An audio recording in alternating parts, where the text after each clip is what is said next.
Hello, and welcome to my multimodal assignment video.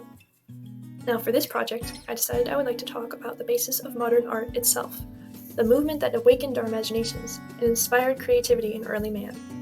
That's right, I'm talking about prehistoric art, specifically cave paintings and carvings.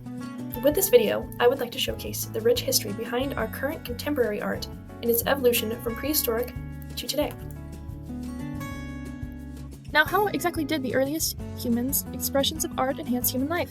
Well, for one, these cave paintings and carvings were an outlet and they gave prehistoric people the power of expression.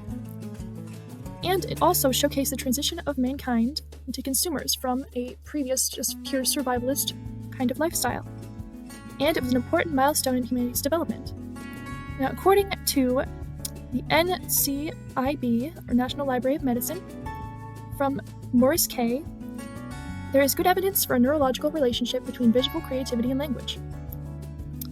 Stout, in 2008, studied the brain activity of subjects who become expert in early Stone Age toolmaking.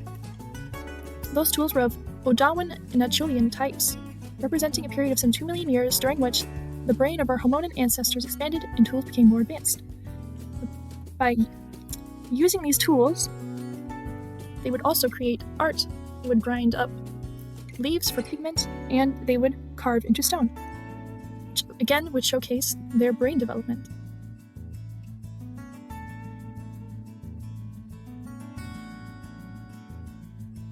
Now for a bit of history on human art throughout the ages.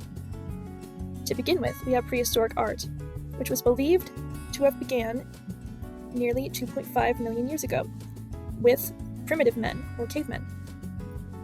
And art of this age consisted of cave paintings, patterns, and carvings, and people and animals were often depicted.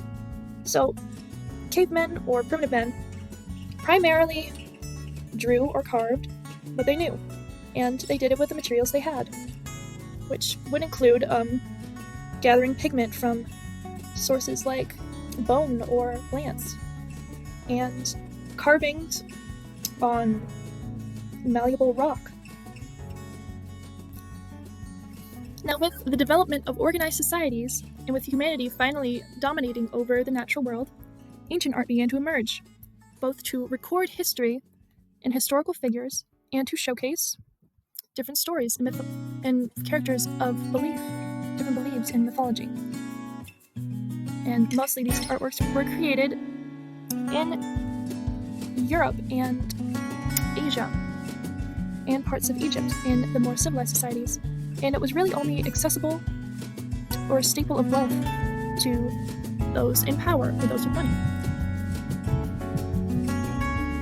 Primarily in civilized society, art was for the wealthy and the distinguished. And it was primarily to showcase powerful figures or to reminisce on ancient stories. But this began to change during the Renaissance in the years 13 AD to 16 AD. The Renaissance quite literally translates to rebirth, and this began in Europe and was defined as the reemergence of traditional concepts and techniques. But also during this time, art was beginning to become more available for those who wanted to access it or to purchase it.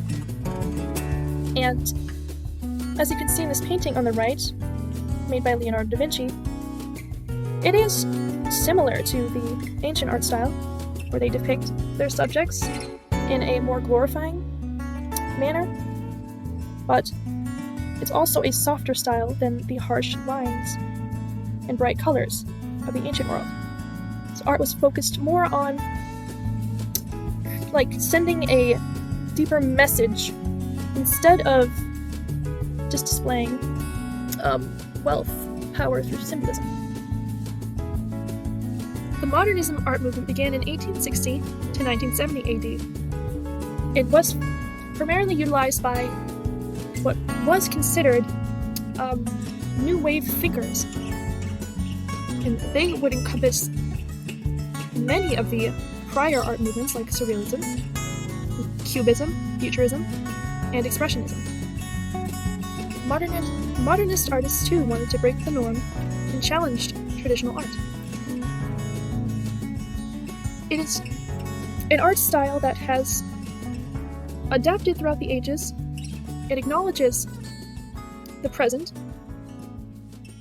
and creates something beautiful. Now, the current art movement that we're still in is contemporary. It began in 1950. And contemporary art is actually most often the reflection of the past, present, and the future. In contemporary art, it spans across many different mediums, from sculptures, paints, to non-traditional forms like collages and things of that nature.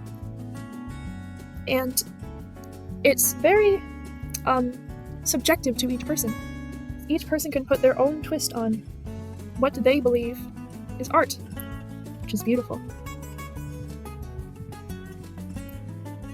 In conclusion, I believe prehistoric artworks have had a significant influence on the artworks of today in several ways. Firstly, they serve as a source of inspiration for contemporary artists, which often draw upon forms, symbols, and techniques used by prehistoric cultures, like broad strokes, sharp lines, and things of that nature.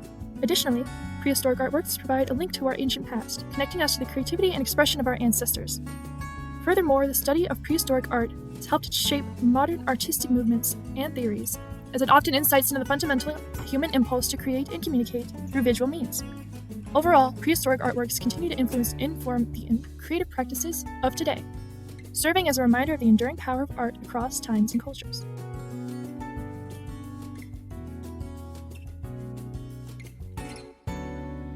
My name is Catherine Zippel, and I hope you enjoyed!